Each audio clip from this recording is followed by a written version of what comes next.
Dear students, last time we have covered about that point of biological nitrogen fixation. So you people are already known with this topic, already going to be familiar with this topic. इसको अच्छे से करना है हम लोगों को biological nitrogen fixation.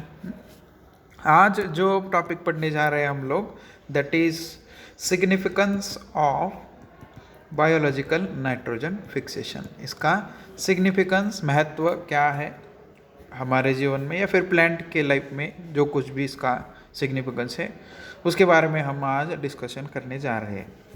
So let us try to understand what is significance of biological nitrogen fixation.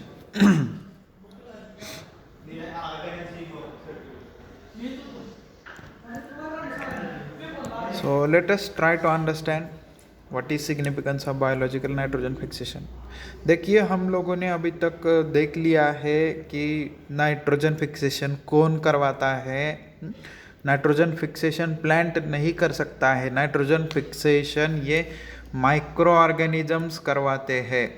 Micro organisms, specially those bacteria, जो कुछ भी बैक्टीरिया होगी, mostly probably bacteria are the fixers of nitrogen. Atmospheric nitrogen is being fixed by those bacteria. These are prokaryotic organisms, bacteria. So taking in consideration with that bacteria, we have to enhance the topic. We have to take that centrally, bacteria. So let us go with some points. ये जो topic है ये आपने खुद ने करना है actually. ये अभी मैं तो पढ़ा रहा हूँ, लेकिन इसको आप जितना भी इलाबोरेट कर सको उतना कर सकते हो. आपके एग्जाम में जो जितने ज़्यादा मार्क का क्वेश्चन आएगा वो उसके हिसाब से हम लोगों को अटेम्प्ट करना पड़ेगा. आज ये बात फिक्स कर लो कि एग्जाम में इससे क्वेश्चन आना ही है. Significance of biological nitrogen fixation, इससे क्वेश्चन आने वाला ही है. तो ये इम्पॉर्टेंट टॉपिक है, इसको भूलना नहीं है. बहुत इजी है, ज़्यादा कुछ डिफरेंट या फिर इसमें टफ वगैरह कुछ नहीं है. थ्योरेटिकल टॉपिक है, लिस्टिंग वाला टॉपिक है. चलो ठीक है, देखते हैं क्या है. So one by one we will go. That is firstly significance in agriculture. What is significance of this biological nitrogen fixation in field of agriculture? Agriculture, that is biological nitrogen fixation, is an important process for agricultural productivity. अगर biological nitrogen fixation नहीं होगा तो production कम हो जाएगा. ये ध्यान में रखिए, क्योंकि biological nitrogen fixation micro organisms करते हैं. चाहे वो माइक्रो ऑर्गेनिज्म सॉइल में हो, चाहे वो सिम्बायोटिक तरीके के हो, तो वो नाइट्रोजन का फिक्सेशन करवाते हैं, जिसकी वजह से प्लांट को नाइट्रोजन अवेलेबल होता है for the absorption, and then plants are using and making products, making crops. So this biological nitrogen fixation is an important process for agricultural productivity in many cropping systems. अलग अलग तरीके की cropping systems होती है, and because of direct inputs of atmospheric nitrogen. तो वहाँ पे क्या है, एटमॉस्फेयर में नाइट्रोजन है, that is the direct input that is being fixed by the micro organisms, and the rotational effects such as disease control. तो rotation होता है क्रॉप्स का, उसकी वजह से डिसीज कंट्रोल भी होता है, और उसी की वजह से नाइट्रोजन फिक्सेशन का मात्रा भी बढ़ जाता है. So that is the significance of biological nitrogen fixation in field of agriculture. Next to that is the component of biomolecule. So nitrogen is actually component of biomolecule, different types of biomolecule. So by the fixation of nitrogen by means of biological entities. So nitrogen का महत्व क्या है ये जान लिया, तो biological nitrogen fixation का महत्व क्या है ये अपने आप समझ में आ जाएगा. So nitrogen as it is an essential component of different types of biomolecules like nucleic acids, amino acids, thereby forming DNA, RNA and proteins. Nucleic acids से यानी कि न्यूक्लियोटाइड्स होते हैं, न्यूक्लियोटाइड्स डीएनए आरएनए में होते हैं, तो ये न्यूक्लिक एसिड्स है डीएनए आरएनए।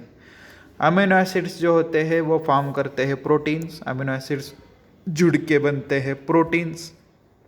तो ये बनने के लिए पहले तो आपका बायोलॉजिकल नाइट्रोजन फिक्सेशन होना ज़रूरी है। अगर बायोलॉजिकल नाइट्रोजन फिक्सेशन होगा तो पहले नाइट्रेट्स तैयार होगी, नाइट्राइट्स तैयार होगी, फिर वो नाइट्राइट्स एब्सॉर्ब की जाएगी और उनका फिर एसिमिलेशन होके ये प्रोडक्ट्स बनेंगे। तो नाइट्राइट्स का एसिमिलेशन होने के बाद में ये बाकी के प्रोडक्ट्स बनेंगे। So biological nitrogen fixation is important for making of these primary biomolecules. So this nitrogen is also an important component of different types of photosynthetic pigments like chlorophyll, xanthophyll, carotenes. ये जो pigments है जो photosynthesis में काम आती है, तो इनको बनाने में भी बायोलॉजिकल नाइट्रोजन फिक्सेशन का रोल है, क्योंकि वहाँ से ही नाइट्रोजन का बाद में असिमिलेशन होता है। Next to that the production of all above biomolecules is insured by biological nitrogen fixation. तो यही बात बताई थी अभी मैंने। Next to that is bio fertilisers. तो fertilisers made up of this biological entities, biology से जो फर्टिलाइज़र आते हैं तो वो उसको बायो फर्टिलाइज़र, स्पेशली यहाँ पे बैक्टीरिया होगी, हम लोग बैक्टीरिया का इस्तेमाल करते हैं। अभी जो रिसर्च चल रही है बायो आपके एग्री फील्ड में, एग्री रिसर्च जो है उसमें भी ये राइजोबियम नाम का एक बैक्टीरियम है, rhizobium,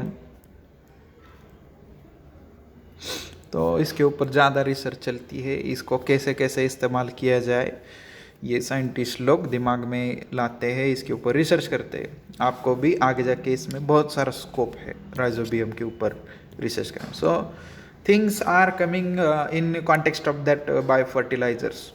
So as a prokaryotic organisms like bacteria are having ability of biological nitrogen fixation, so these are used in biofertilizer. तो बायोफर्टिलाइज़र में इसका इस्तेमाल किया जाता है।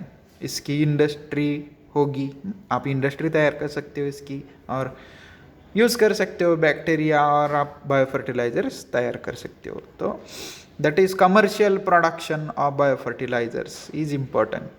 In those industries of biofertilizers, you can use that bacteria to making different types of biofertilizers. So you can make the ratio of nitrogen and other potent chemicals as per your need. जैसी मात्रा चाहिए उसी मात्रा में आप biofertiliser का production कर सकते हो डिफरेंट टाइप के ऑर्गेनिज्म बैक्टीरिया यूज़ करके। So there is also significance of that process biological nitrogen fixation.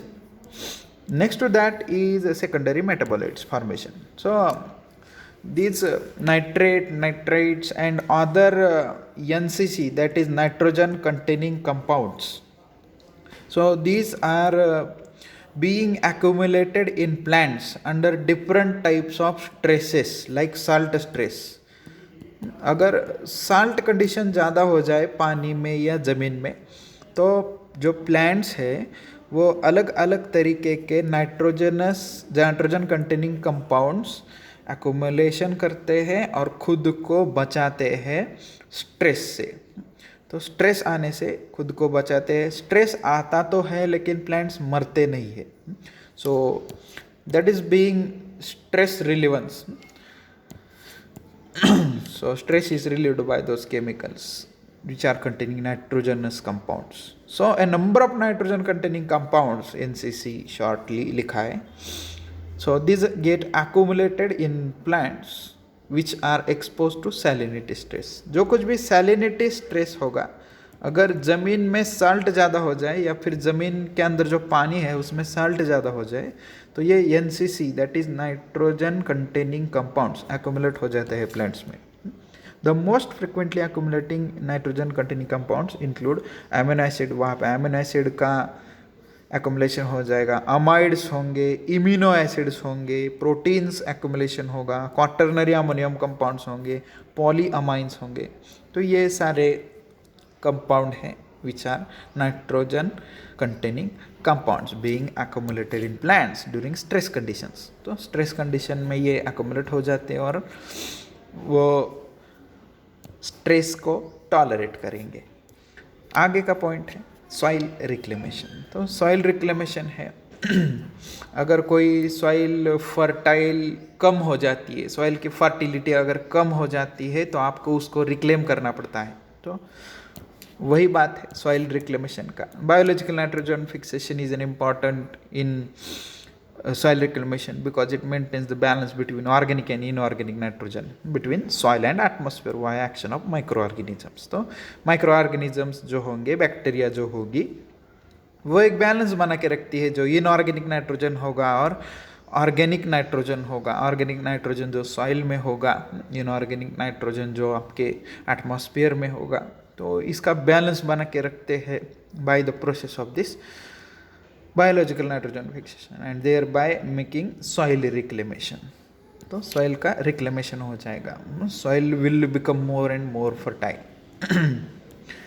So balance between atmospheric and soil nitrogen. तो ये बायोलॉजिकल नाइट्रोजन का फिक्सेशन करके माइक्रो ऑर्गेनिजम्स क्या करते हैं, तो ये एक बैलेंस बना के रखते हैं जो एटमॉस्फेयर में नाइट्रोजन है और जो soil में nitrogen. so by the process of biological nitrogen fixation there occurs maintenance of balance between atmospheric and soil nitrogen। जो soil में नाइट्रोजन होगा और एटमॉस्फेयर में होगा उसमें बैलेंस बना रखेगा। आगे का बात है बायोमास एक्यूमुलेशन, बायोमास का एक्यूमुलेशन। तो बायोमास एक्यूमुलेट होता है, जो कुछ भी हमारे बॉडी के अंदर मास है, जो कुछ भी सेल के अंदर प्रोडक्ट जमा हुए हैं, दैट इज बायोमास कहते हैं हम लोग। हर एक सेल में जो प्रोडक्ट जमा होते हैं। तो biological nitrogen fixation is important for mobilisation of different types of nitrogenous compounds. Also it is essential for mobilisation of other nutrients also. ये बायोलॉजिकल नाइट्रोजन फिक्सेशन इम्पॉर्टेंट है, एक तो नाइट्रोजनस कंपाउंड जो होते हैं बॉडी में उसका मूवमेंट करवाएं, प्लस फूड मॉलिक्यूल्स जो है उसका भी मूवमेंट करवाएं, and thereby accumulating biomass in the organism's body. जो कुछ भी ऑर्गेनिज्म है उनके अंदर जो फूड का एक्युमुलेशन होगा या फिर बायोमास का एक्युमुलेशन होगा एक्चुअली, तो इसमें ये बायोलॉजिकल नाइट्रोजन फिक्सेशन इम्पॉर्टेंट है। और एक बात है कि नाइट्रोजन टू ऑक्सीजन रेशो, आपको पता है कि एटमॉस्फेयर में नाइट्रोजन कितना परसेंट है, ऑक्सीजन कितना परसेंट है। So that is biological nitrogen fixation is maintaining the nitrogen to oxygen ratio in the atmosphere। Biological nitrogen fixation की वजह से ये भी बात होती है कि नाइट्रोजन एंड ऑक्सीजन का जो रेशो है एटमॉस्फेयर में वो मेंटेन रहता है। चलो ठीक है, आज के लिए यही तक पढ़ेंगे। कल से या फिर अगले लेक्चर से हम लोग दूसरी वाली आगे वाली यूनिट चालू करने जा रहे हैं। तो अभी के लिए यही रुकते हैं। Thank you very much one and all.